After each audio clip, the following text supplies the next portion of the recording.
J'accuse Macron,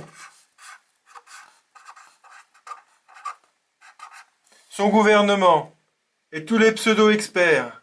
Et je demande qu'ils soient jugés par les Français pour les conséquences de leurs actes.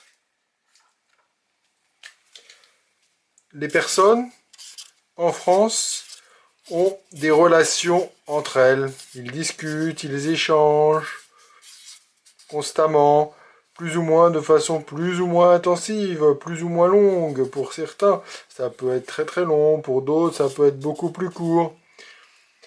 Comment est intervenu le confinement?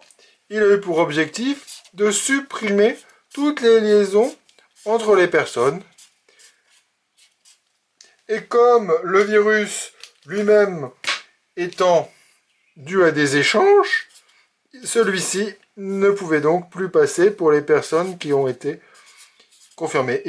C'est donc un moyen extrêmement efficace de pouvoir limiter le nombre de contaminations. Le 11 mai, il s'agira aussi de permettre au plus grand nombre de retourner travailler, redémarrer notre industrie, nos commerces et nos services. Notre objectif, il est très simple, il faut qu'on divise nos contacts massivement chacun. Ce qui nous permettra de remporter la bataille contre le coronavirus, c'est une chose principale, la diminution des contacts entre les individus. Ceux qui sont confinés, pour lesquels c'est un effort, voire même un sacrifice, j'en suis bien conscient. Et pourtant, je voudrais rappeler à quel point cette troisième ligne est absolument primordiale dans la lutte contre l'épidémie. Car en restant chez vous, en évitant de sortir ou en sortant seul, peu de temps et rarement, vous cassez les chaînes de transmission du virus. Et par conséquent, vous empêchez des contaminations et donc des malades, des cas graves, et vous sauvez des vies. Dans cette lutte sans merci contre la pandémie, vos armes, nos armes, sont aujourd'hui plus que jamais le respect strict du confinement. Ceux qui ne respectent pas les règles du confinement sont peu nombreux et ils seront sévèrement punis. Le 11 mai, il s'agira aussi de permettre au plus grand nombre de retourner travailler, redémarrer notre industrie, nos commerces et nos services. L'objectif du confinement, ce n'était pas d'enfermer les gens chez eux, c'était de réduire considérablement les contacts pour éviter au maximum des morts, pour éviter au maximum des cas graves, pour sauver des vies. La mesure de confinement qui a été décidée en fonction d'une stratégie qui consistait à faire en sorte que le nombre de cas sévères de malades, lesquels justifient une hospitalisation et parfois une admission en service de réanimation, ne dépasse pas la capacité d'accueil des services de réanimation français. Et c'est très probablement, très certainement là, l'effet du confinement. De ce point de vue, cette évolution, ce ralentissement de la courbe des admissions en réanimation vient confirmer la nécessité du confinement. Le 11 mai, il s'agira aussi de permettre au plus grand nombre de retourner travailler, redémarrer notre industrie, nos commerces et nos services. Le confinement est appelé à durer.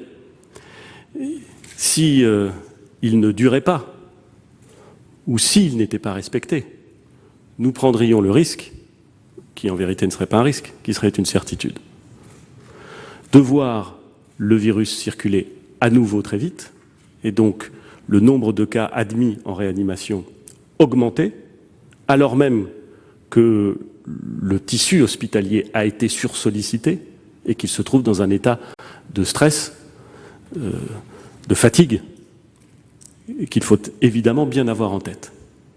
C'est la raison pour laquelle je dis régulièrement que l'heure du déconfinement n'est pas venue. Toute notre énergie doit être consacrée à faire en sorte que le confinement soit respecté pour que les effets positifs de ce confinement puissent se confirmer dans le nombre de cas sévères admis en réanimation. Le 11 mai, il s'agira aussi de permettre au plus grand nombre de retourner travailler, redémarrer notre industrie, nos commerces et nos services. Notre meilleure arme contre le virus, c'est le confinement et le respect du confinement. Le confinement inédit de la population française est le pilier de notre combat contre l'épidémie. Son respect est primordial, vous l'avez rappelé, et les Français en ont collectivement pris conscience. Rester à la maison, c'est agir contre le virus Le premier signe de ralentissement observé ce soir est lié à votre bon respect du confinement. Se confiner, c'est entraver la diffusion de la maladie. Alors, il n'y a pas de raison d'avoir une recrudescence de l'épidémie parce que nous observons et nous remercions les Françaises et les Français de leur bon respect du confinement. Et le confinement, quand il est respecté, a un impact très positif. Le 11 mai, il s'agira aussi de permettre au plus grand nombre de retourner travailler, redémarrer notre industrie, nos commerces et nos services. Nous constatons depuis quelques jours les premiers impacts du confinement. Il est indispensable de poursuivre le confinement. Tous ont permis à la vie de continuer, au fond. Durant cette phase de confinement, le pays continue à vivre, et heureusement. Le 11 mai, il s'agira aussi de permettre au plus grand nombre de retourner travailler, redémarrer notre industrie, nos commerces et nos services.